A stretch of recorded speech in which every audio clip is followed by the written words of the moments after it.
Karen Woodrich. I'm the state conservationist here in Kansas with the Natural Resources Conservation Service. In Smolan County, and we're out on the farm of Tom Holmquist. He's been gracious enough for us to come out here and hear about his long-time heritage and farm out here.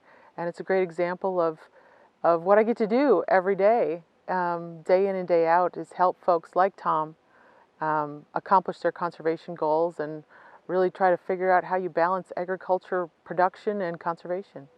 Born in central Wisconsin on a small little dairy farm, and really grew up loving soil, loving water, drinking water out of the garden hose in the backyard, and that really kind of stemmed my interest in conservation and natural resources. So I went to college in Wisconsin at Stevens Point, got my bachelor's degree in soil science, and started working for NRCS back in the late 90s, and really just loved being a soil conservationist and loved working, like I said, on the ground with producers wanting to do good things and, you know, conserve their natural resources. And it's been a great journey so far, and I'm really glad the journey has brought me right here to Kansas. Actually, I was working for a private engineering company in central Wisconsin, and I got a phone call one day from NRCS, and it kind of came out of the blue. And when I was in college, I had gotten on, at that time, what was called the Federal Register, and had expressed my interest in becoming a soil conservationist with the agency. And so they offered me a job in Portage, Michigan. And so I was living in central Wisconsin. I had just gotten married, and my husband and I decided this would be a great opportunity that I couldn't pass up. So I moved to lower Michigan, Kalamazoo County, and started there as a soil conservationist with the agency. And my husband stayed back in Wisconsin for a while. So about a year later, I was able to get another job with NRCS back in Wisconsin. So I got to move home, be back with my family, and then I moved around several times as a soil conservationist throughout Wisconsin and became a district conservationist in my home county, where I lived on the border of Marathon and Lincoln and Langlade County. And I was the district conservationist up in Lincoln and Langlade, and worked there for a couple years and decided I really wanted more, wanted to make a difference, wanted to keep changing things and keep the drive alive. So I took another district conservationist position in southwest Wisconsin, and the same thing happened after about a year or two, is I wanted more, and my husband was extremely supportive of me and pursuing my career. So we moved to Iowa, and then we moved to Illinois, and then we moved to Kentucky, where I became the state conservationist there. And then we really started thinking about quality of life. And while we loved every minute of being in all those other places, we had moved around enough that we had kind of lost our sense of community. So we really wanted to go somewhere where we could buy some land. We both grew up on farms in north central Wisconsin, and really wanted to kind of step back and become part of the community, and Kansas was the place where we landed. And very fortunate for us to be here.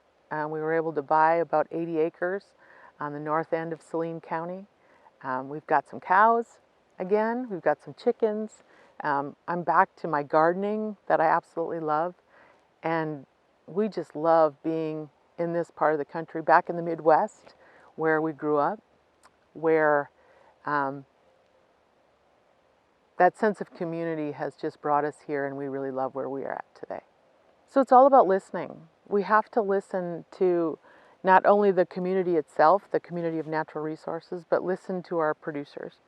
So folks like Tom know what's happening on their farm. They know the ins and outs of their fields and their animals and their livestock and their resources, right? They know what happens in the streams in the spring, and they know what happens to their fields in the fall. So we need to listen to what their needs are and find that harmony between the needs of the producer and the needs of the natural resources. And the only way we do that is to listen to get their input and to help them together find solutions to address those resource concerns that they have. So many times I think we think we have the answers in a book, and we don't. Those book answers are there to help facilitate that conversation one-on-one with that landowner. So helping them come to the same conclusions that we come to. And yes, we bring in the scientific research or the scientific data that is the basis of all of our conservation practices and planning. But listening to them and working in conjunction with them as the decision makers really is the key to getting conservation on the ground. So I think the biggest obstacle that we face is, sometimes conservation can be expensive. Sometimes conservation practices at the Cadillac version aren't always the right fit or the best fit for our customers, for our landowners, forest owners, ranchers. So I think our biggest barrier is figuring out how we build in flexibility. How do we take our science-based standards and specifications, our program rules, our policies, and how do we make them fit and tailor them for the individual? So being a federal agency, sometimes that's difficult. And so again, what we want to do is listen and try to be as flexible with our producers as we possibly can without losing the science behind what we do. Trying to help them balance, again, production goals with conservation goals. We realize that economics are often a very large driver in what decisions folks make. So trying to, again, help them balance and present alternatives for folks.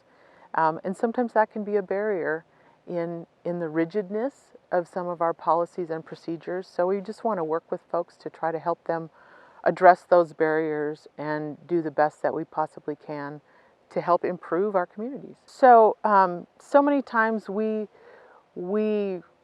create programs that maybe aren't the right fit for the needs of our local communities. So again, we need to listen. We need to have feedback and input from our stakeholders on the local level. I'm a big believer in that locally led conservation is the key to solving many of our concerns and our resource issues. So listening again to what the local needs are and making them fit into the bigger piece of the puzzle. So I want to take us back to the memories that I have growing up with clean water and drinking out of that garden hose in my backyard. So many of the issues that we face today are about food production, and it all ties back to healthy soils, which ties back to clean water. And I think those are two of the most critical resource issues that we need to address, because everything is based on those two issues. You get better infiltration, better water holding capacity as you improve the health of your soil. You increase the porosity, build your organic matter, develop those earthworms that are growing down there and helping you create better soil profiles. And because of that, you build better habitat. You can attract different wildlife, return wildlife that may have been there hundreds and hundreds of years ago that maybe are gone. So I think it all stems from developing that soil profile and increasing that availability of clean, fresh drinking water for everyone to enjoy. NRCS does not do this alone. Of course, the landowners are the biggest part of how we can get conservation accomplished, but there are other groups that are all working together to do this, and we don't do it alone in our field offices. So the conservation districts amongst Kansas and amongst the nation are incredible resources and partners for us to work with. We work with the universities, land-grant universities, and other academia that have the research that we can rely on to help us build our soil conservation practices. We work with NGOs, non-governmental organizations that have wildlife, soils, water, trees, forestry in their vision scope as well as with ours. We work with other state agencies that help us accomplish those goals too. So we are all together, working together, trying to solve these resource concerns that continue to be growing in a world that is going to have, I heard, 10 billion people by 2050. So how do we continue to work together and again, balance that productivity and natural resource conservation so that we can feed a growing world?